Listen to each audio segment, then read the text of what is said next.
Nahuhumaling ba sa iba ang iyong partner? Sobra bang babaero o sobrang bang lalakiro ang iyong partner? Gusto nyo ba na matigil ito at kayo na lamang ang priority niya? Hello mga guys, kumusta kayo? Panibagong araw, panibagong video na naman tayo. And sa araw na ito ay isa na namang video ang aking tuturo sa inyo na simpleng gabay o simpleng pamamaraan na makakatulong sa atin. At bago ang lahat, gusto ko lang mag-disclaimer sa mga taong hindi naniniwala at hindi gusto ang mga kagaya nitong video. Please skip this video and maghanap kayo ng videos na gustong gusto nyo dahil ang video na ito ay para lamang ito sa mga taong naniniwala and gusto mag-try. Sa lahat po ng mga nagko-comment dito sa aking video dito sa loob ng aking channel, mag-ingat sa lahat ng mga nagre-reply sa inyo na dinadala kayo sa kanilang WhatsApp Imo app upang makaiwas po tayo sa scam. Ngayon po ituturo ko sa inyo paano nga ba natin mapapatigil ang pagkahumaling sa iba ng inyong partner. Yung tipong hindi makontento sa inyo at maghahanap pa rin ng iba. So, dito po isa ito sa mga solusyon paano siya matigil dito. So, ang kailangan natin dito is maghanda ka ng isang cup o isang cup na kape or di kaya tea. And kailangan din natin dito ng dahon ng laurel at panulat.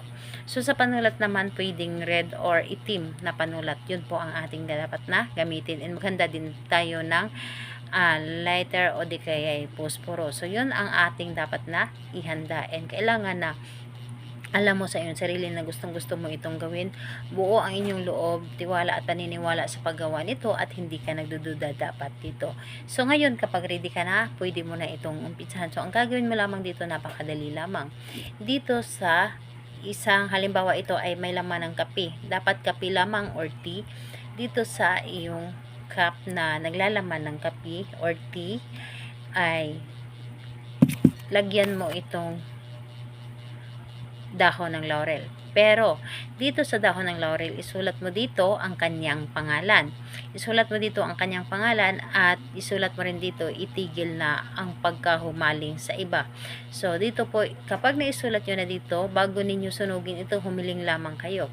Hilingin nyo dito, sa pamamagitan nito, ikaw, pangalan ni partner, ay matigil na sa pagkahumaling sa iba at sa akin na lamang ang focus mo, ako lamang ang priority mo at ako lamang ang mamahalin mo habang buhay.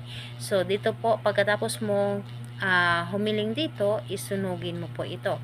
Sunugin mo at yung abo niya ay isalo nyo dito sa kape. Yung abo niya, isalo dito and kailangan maubos lahat yung dahon ng laurel. At saka mo siya haluin dito. So, haluin ninyo ng haluin habang hinahalo nyo dito ay isipin ninyo na matigil na ang pagkahumaling niya sa iba. So, ayan po, ibigay ninyo ang kape na ito at ipapainom sa kanya. And dapat po halong-halo talaga ang kape at hindi makita na merong lumulutang or merong nakalagay na abo, and mas maganda na tea ang inyong gamitin dahil yung tea is meron talagang mga parang dahon-dahon. So ayun po, mas maganda po para hindi niya mapaghalataan na meron kayo ginawa. So gawin ito sa araw ng Tuesday and Friday.